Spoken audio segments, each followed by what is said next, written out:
with Assalamu alaikum wa rahmatullahi wa barakatuh. Several days have already passed since the war in the Holy Land escalated. And we have already made one comment so far, first comment on that subject. And today we want to continue to make a second of a series of comments we'll make on the subject, because every year a new generation of young people emerge, reaching the age of 17, and they don't know about what I have taught in the past.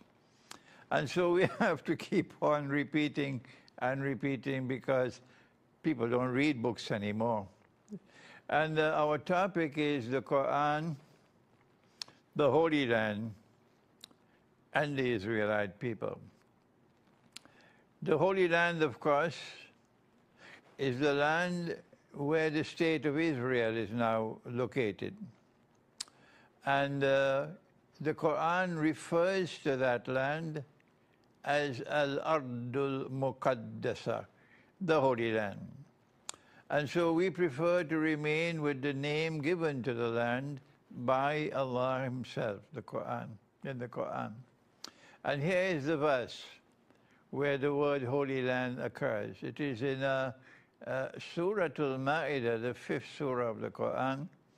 And in this surah, chapter, it is Nabi Musa alayhi salam, the Prophet Moses, who addresses the Israelite people, and he says to them, بَعْدَ أَعُوذُ بِاللَّهِ مِنَ الشَّيْطَانِ الرَّجِيمِ يَا قَوْمِ ادْخُلُوا الْأَرْضَ الْمُقَدَّسَةَ الَّتِي كَتَبَ اللَّهُ لَكُمْ.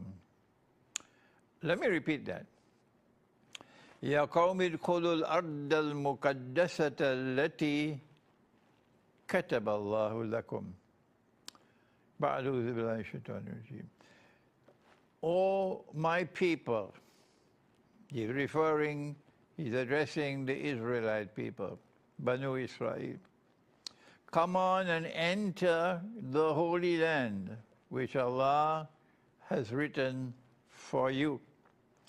This is a verse of the Quran which is ayah muhkama, plain and clear as daylight.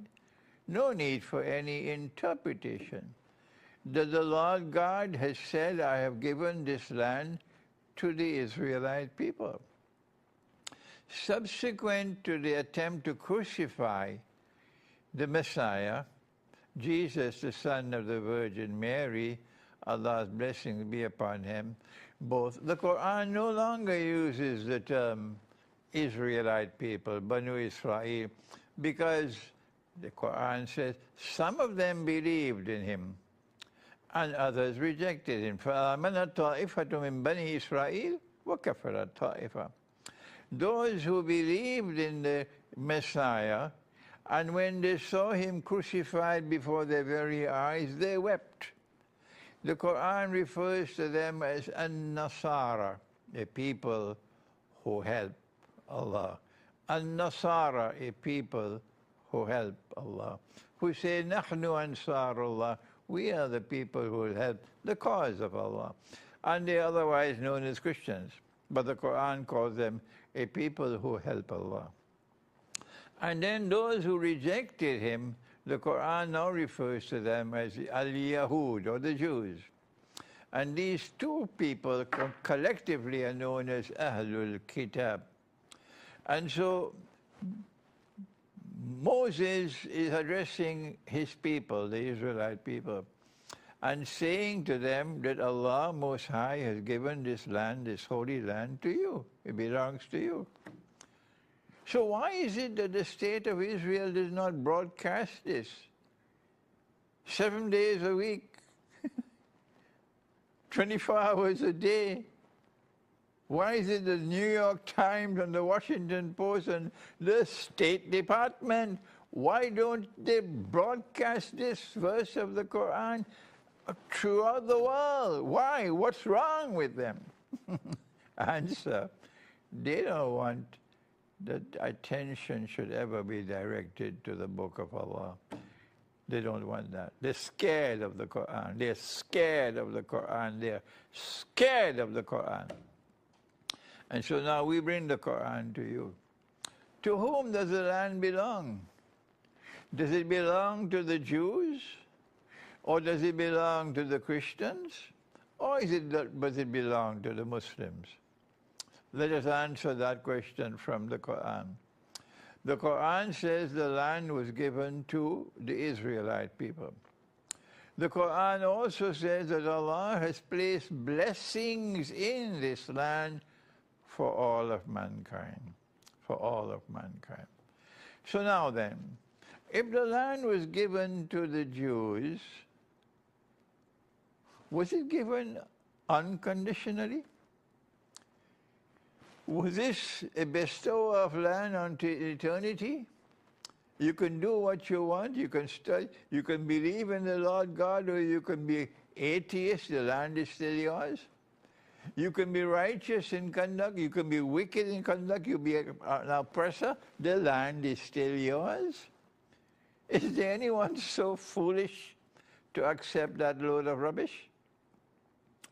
Well, that's exactly what has happened. Allah has said in the Quran that this land is given to those of His servants who are righteous in conduct. I think this is Surah Al-Anbiya, Surah number 21. وَلَقَدْ كَتَبْنَا فِي الزَّبُورِ مِنْ بَعْدِ الذِّكْرِ أَنَّ الْأَرْضَ يَرِثُهَا عِبَادِيَ الصَّالِحُونَ. So it is a conditional gift of the land to the Jews. Conditional on righteous conduct, and of course having faith in the one God. And the proof that this was the kind of bestowal that was given, conditional on righteous conduct, that the Quran now speaks at the beginning of Surah Al-Isra, and he says every time that the Israelite people violated that covenant with him, violated the conditions of inheritance of the Holy Land, Allah Most High threw them out of the land, threw them out of the land because of their violation of the conditions of inheritance of that land, righteous conduct.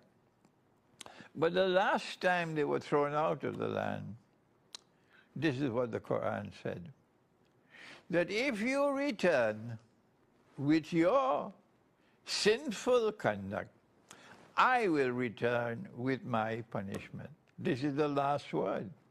وَإِنْ عُدْتُمْ عُدْنَا. So yes, the answer is the land was given to them, but it was not given unconditionally. But someone decided to change the Torah and to put into the Torah this verse that is manifestly false. It is not because of righteousness that the Lord God has given you this good land to inherit it. For you are a stiff-necked people, meaning whether you are righteous or sinful, the land is still yours. That is what the Torah now says, and that is false.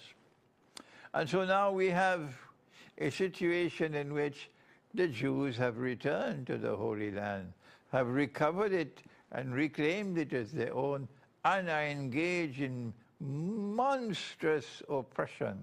The whole world can recognize that oppression except the United States of America and Canada and France and Germany and Spain and Italy and Australia. These are the people who cannot recognize the oppression. Modern Western civilization. All the rest of mankind can recognize that now they have returned to the Holy Land and they are committing monstrous oppression in the Holy Land. And so the conclusion from the Quran is, since you have returned with your oppression and wicked conduct, the Lord God is going to return with His punishment. So it's not the Security Council of the United Nations which is going to resolve this problem.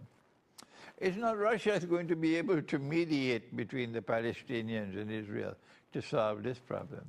because the Quran has declared, if you return to this holy land with your sinful conduct, with your facade on earth, your corruption and destruction of the land, I will return with my punishment. And so it is time for the world to turn to the Quran to understand the destiny of the Holy Land. Thank you. Wassalamu alaikum wa rahmatullahi wa barakatuh.